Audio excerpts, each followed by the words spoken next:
Okay, actually, Francesca, could we get the names very quickly of the sisters from the Loretto Mother House back up? Yeah, let me just share my screen.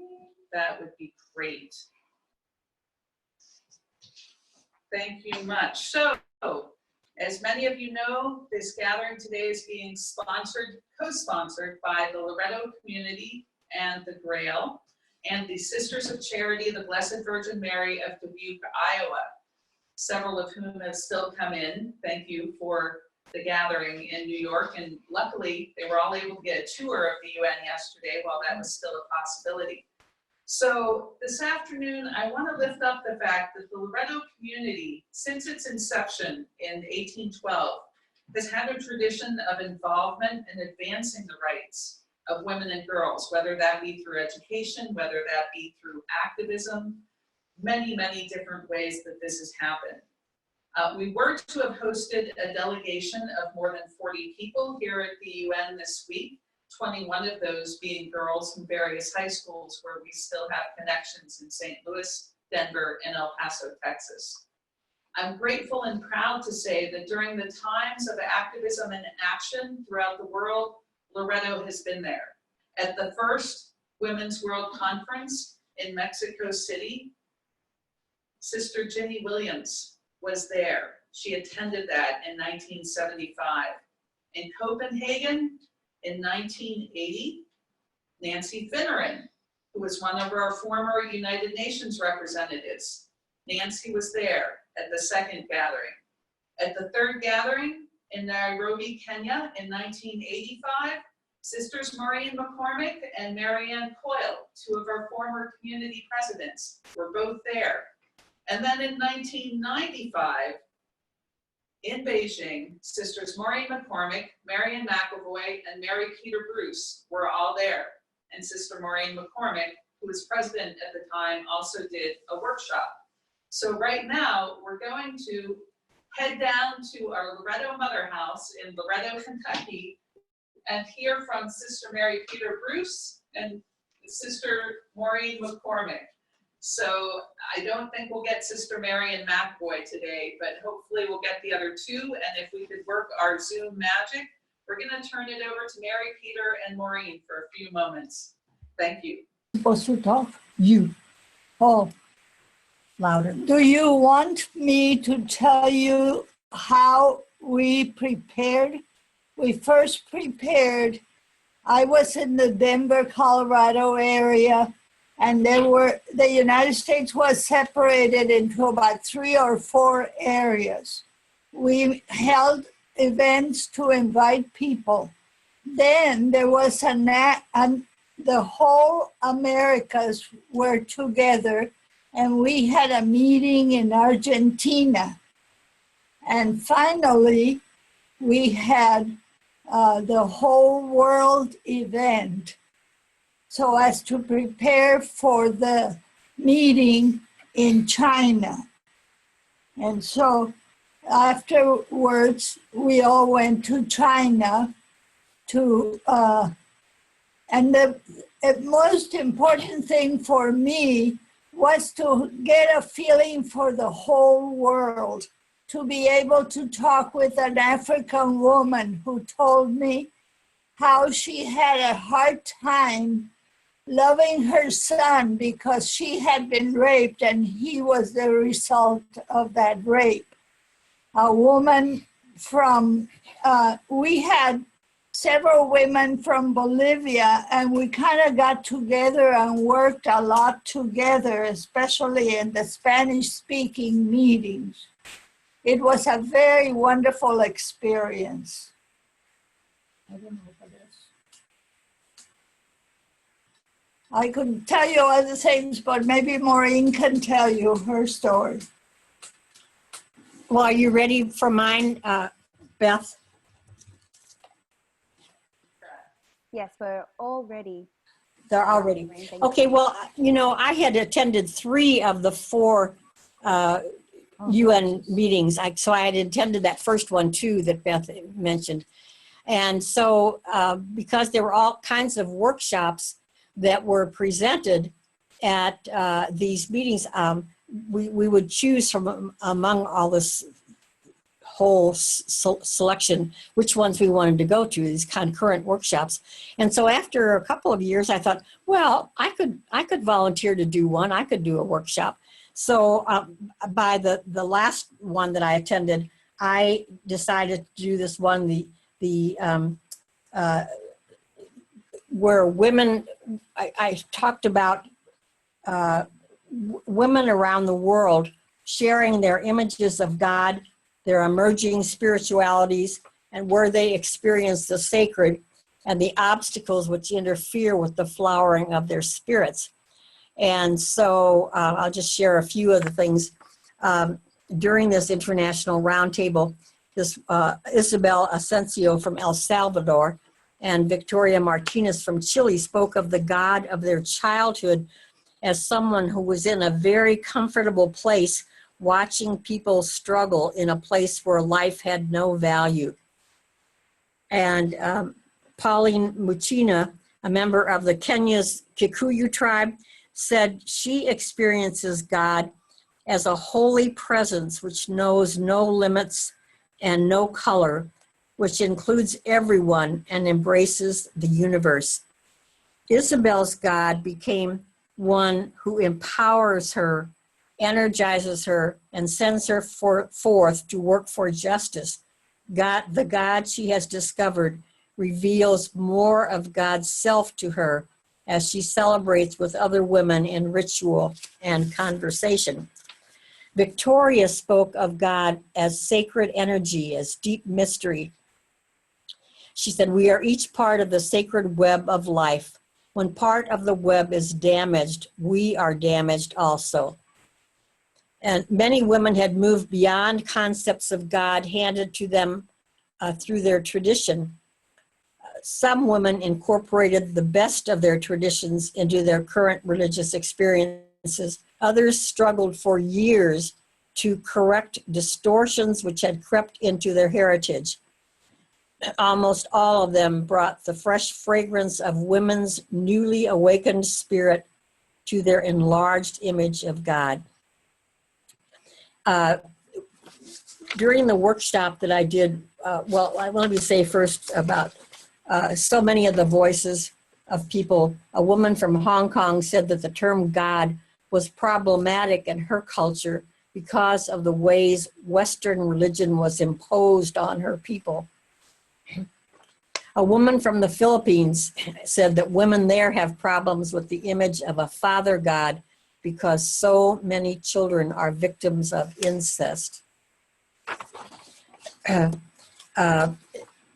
this workshop that I did, we had a multicultural ritual, and during it, we read this thing which was a dramatic reading of a woman's creed, which told of women's struggles through the ages and their determination to endure these conditions no longer. And a second part of the creed raises up the dreams of women and the kind of world they want to create together and in partnership with men. And this was part of that. They want bread, not enough to eat, in other words, a clean sky, no more pollution, active peace, the child wanted, the prisoner freed. This next one really spoke to me. No hand raised in any gesture but greeting. I was thinking about so many women around the world that have been beaten, yeah.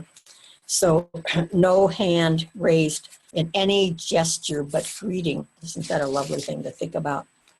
And everywhere, laughter, care, celebration, dancing, and contentment. So let's see, I think that's probably, anyway, it was a very, very exciting thing to hear all these women talking about who God was for them and what their spirits were, and some very inspiring and some very troubling because of what had happened in their lives. So that's probably enough.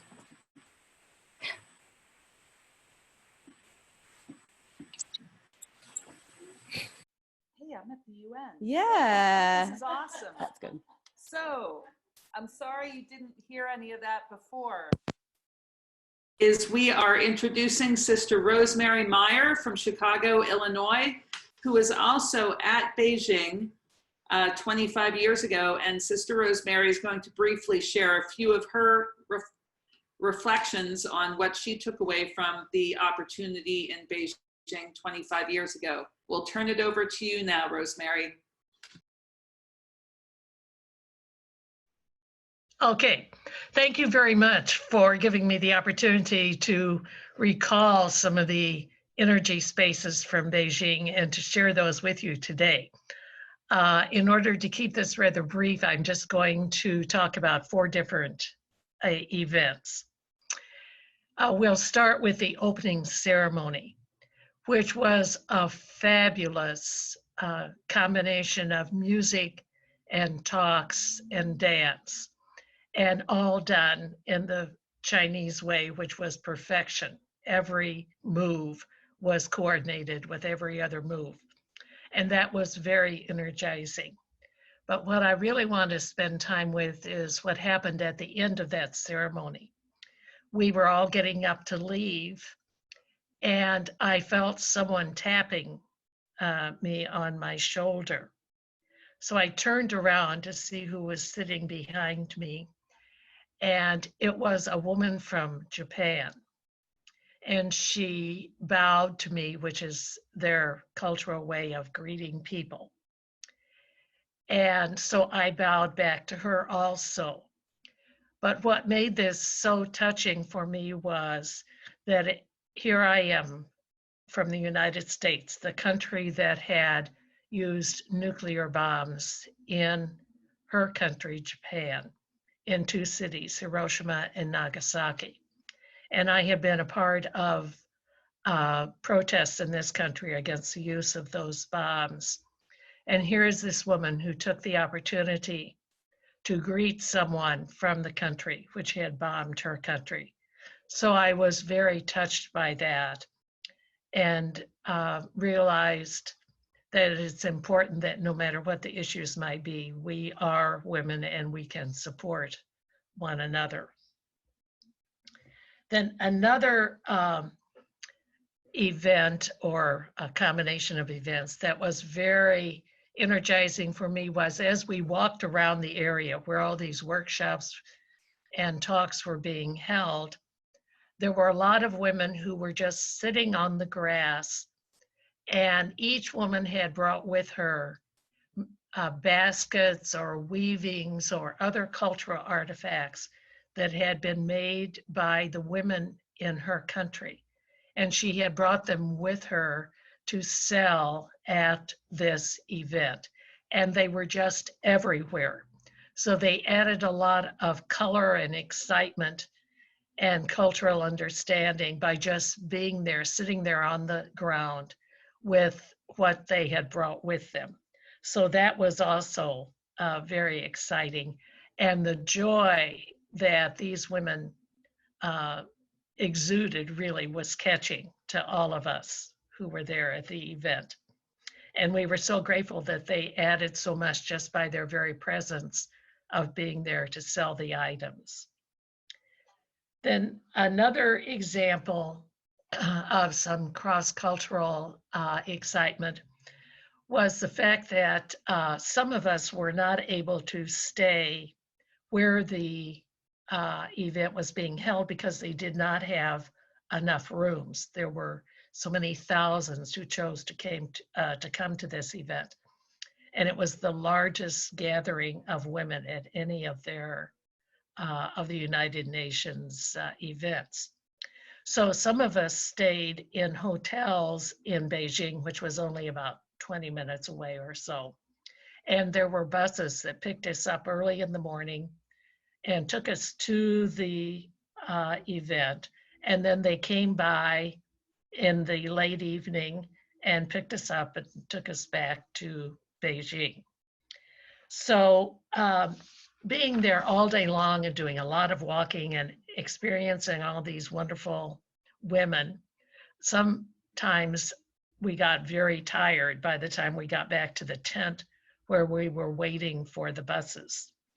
And this one evening had been an exceptionally long day. And I was very tired. I went in, they had chairs for us to sit down and wait for the bus. And I was sitting there and I looked around and everyone looked as tired as I looked. And then all at once, a group of women from the continent of Africa stood up, started singing and dancing. And it was so exciting. Everyone forgot about how tired they were and clapped and supported them, and we laughed, and we were just so excited, and there was so much energy. And it was just a wonderful example of what happens when women can get together and support each other and really energize each other in a very simple way by sharing who we are and where we're from. Then the final thing I want to talk about, I also gave a workshop on spirituality at the event. And this was the first time in terms of UN gatherings that one of the themes that we could choose from if we were going to volunteer to give a workshop was spirituality. So the workshop I gave was entitled Women's Experiences, Sacred Moments. And there were women from 8 countries who came to that workshop, and we did a lot of sharing. One of the women at the workshop was from Northern Ireland, and there were many, many problems. And there were great political differences depending on where you lived in Ireland at that time.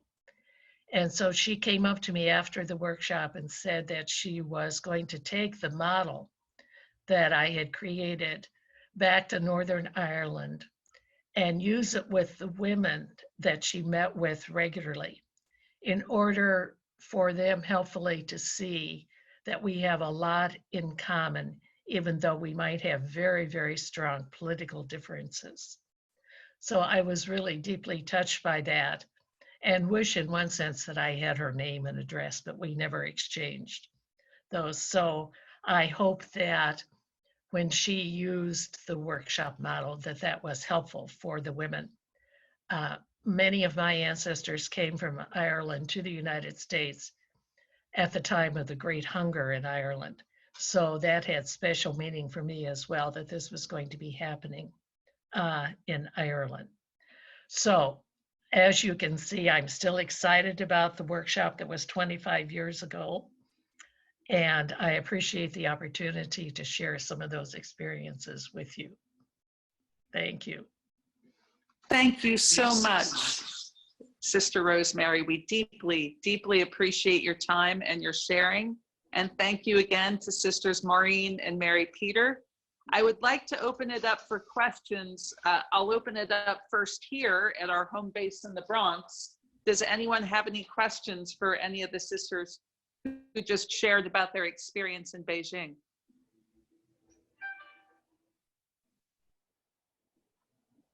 How many people exactly attended? I know it was a huge. We have a quick question. How many people attended the gathering in Beijing? We know it was a huge number.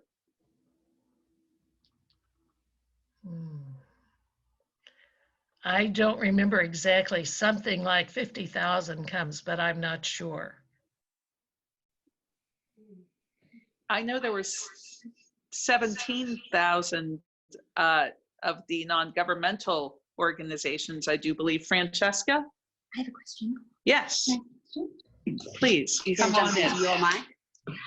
Hi, I just wanted to ask if that same meeting was being held today in 2020, what issues do you think that weren't considered in 1995 do you think would be important to discuss this year?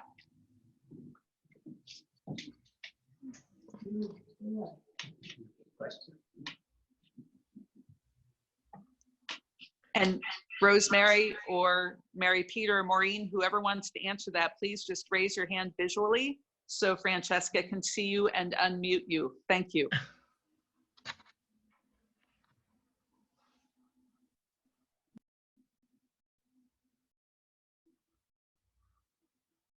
Yep, you're all good to go, Rosemary. Thank you. I think that many of the issues that were treated at the Beijing conference are still with us. And that's partly because patriarchy has been so strong through the centuries.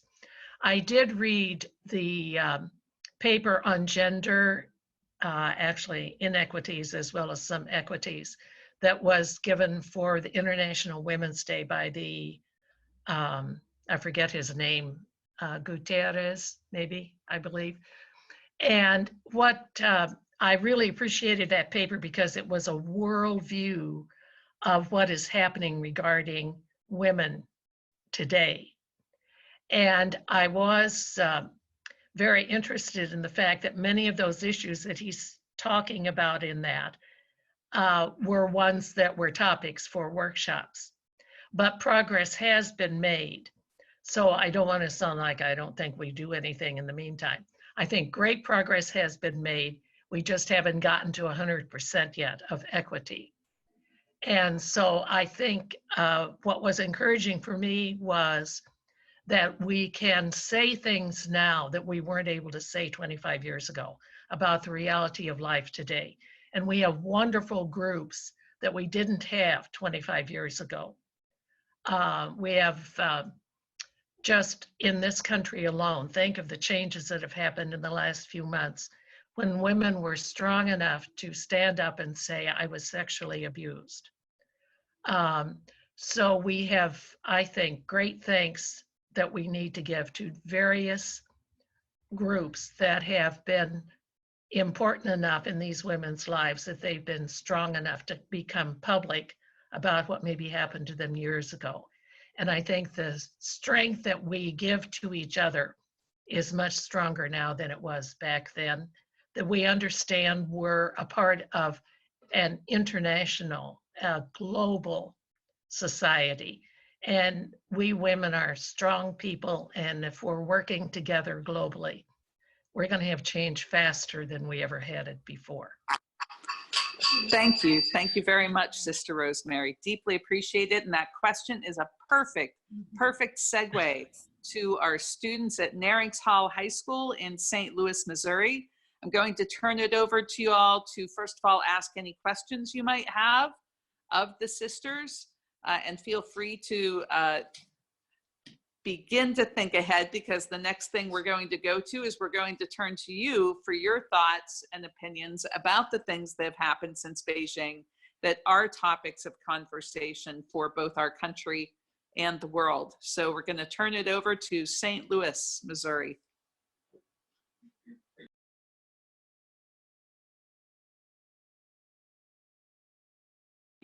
Okay, come on and sit right here.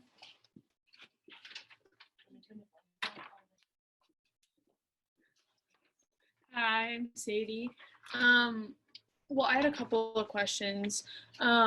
Especially as a teenager in the US, I'm wondering how we could be able to help implement better support systems for getting on a global scale for women to be more to help women get better educations, especially sexual health education, and just better mental health and sexual health support systems throughout the world. And also how we could help help to kind of reduce violence within communities, domestic violence within communities, especially around the world. Thanks for your question. So if anyone would like to answer that, if you can raise your hand as well, and then I can unmute you.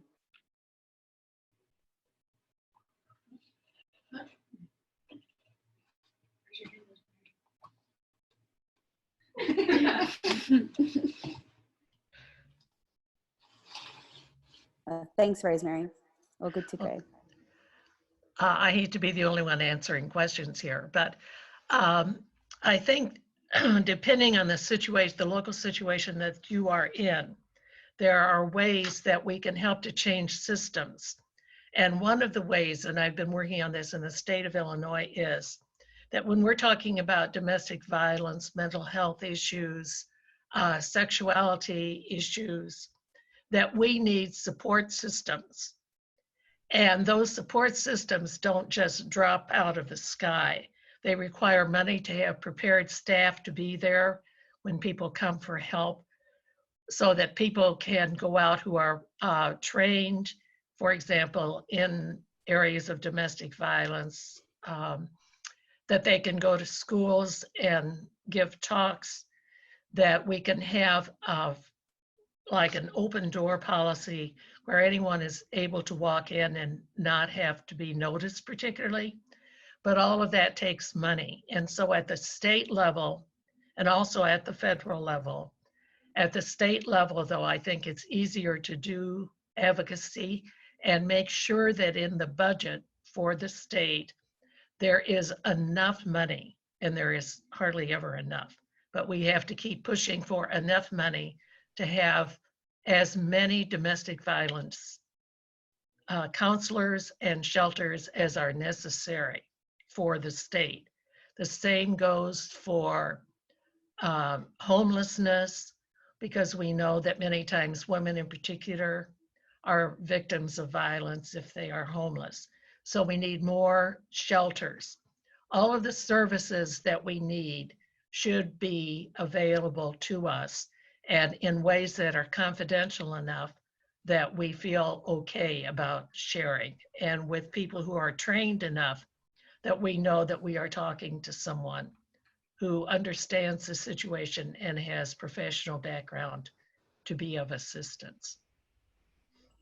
Thanks, Rosemary. Now, Maureen, did you have your hand up as well? Would you like to address that question? Yes, actually, it relates more to the last question. I was thinking about how here in the U.S. we had so many wonderful women who were running for office, and one by one they dropped out because of lack of money or whatever. And Elizabeth Warren was the last one standing. And I just remember so well what she said was that they said we couldn't have a Catholic president, and we didn't have a Catholic president until we had a Catholic president. And then she said we couldn't have a black president until we had a black president, and we can't have a woman president until we have a woman president.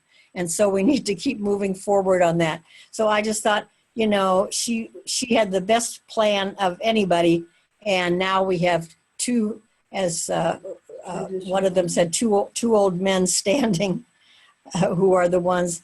So it's not going to be in this year, but you know, Elizabeth Warren was saying to these small little children who she had given such hope to that we would have a woman president, that they were going to have to wait at least 4 more years. But I thought all that was very touching. Do you have a question? Thank Mary you so much, Maureen. Mary We Peter has deeply a question. appreciate that insight. You are Mary so, Peter. so correct. Mary Peter has a Um, question. I don't know that we have any other questions at this Yes. point, so we're going to actually Mary turn it Peter, over to the wait. folks in St. Louis Mary from Peter. Narings Hall High School, one of our longest standing connections within the Loretto community, where many wonderful former presidents and wonderful movers and shakers within the Loretto community have graduated from. So I'll turn it over to Jen and Beth and the students of Narings to share your ideas, thoughts, reflections, questions. Yeah, I'm back again. I have another question. It's kind of going on top of that. Just kind of wondering how someone, I guess, in the U.S. like me, or anyone, I guess, in power in the government, could maybe help support globally. So like people in Africa, South Asia, the Middle East, especially where there's issues with violence and lack of education.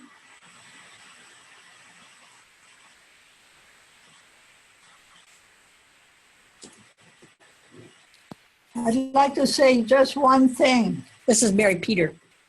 The United Nations is one of the few situations or organizations where everybody is the same. the poor countries and the rich countries. And that was very evident during the Conference on Women. And then I was able to work for 4 more years at the United Nations.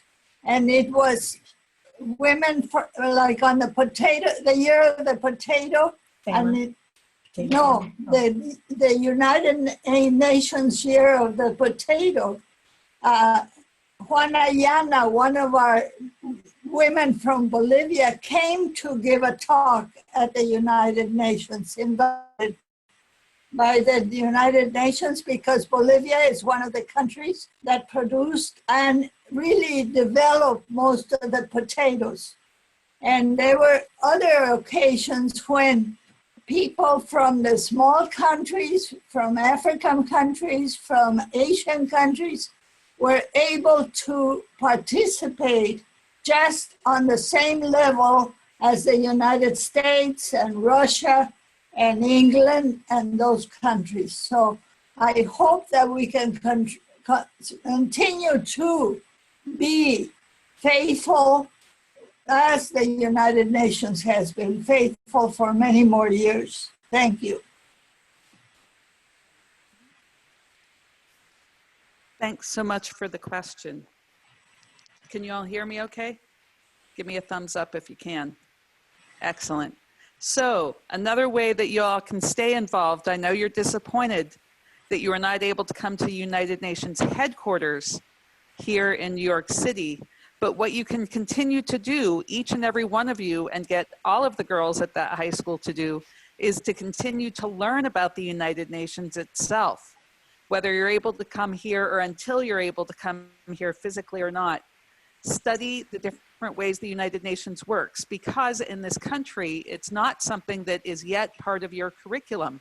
So you need to create your own curriculum about what you want to need, what you want to learn, what you need to learn. Learn about your food, for example. Where does food come from? Have you all started a community garden yet at Narings? Food doesn't come from the grocery store. These are realities that many girls around the world deal with on a daily basis. We'll have the chance later on this afternoon to hear about the reality of girls around the world from some of our friends from Mozambique and Uganda and Mexico. Pay close attention to that and ask them that same question. But continue to learn. Take that Loretto Learner curriculum we sent you to prepare for your trip to the UN. Make it part of your own curriculum to learn about the world. Expand on it. Help us to expand on it and prepare you and the girls who come along behind you even better to address these international issues. As you could hear, I could go on for a long, long time about this particular question. I'd also be happy to come back and talk again at Narings, or better yet, or easier yet, to Zoom with you for any of your classes. So we are, both Amy and I are here and happy to be doing that with y'all.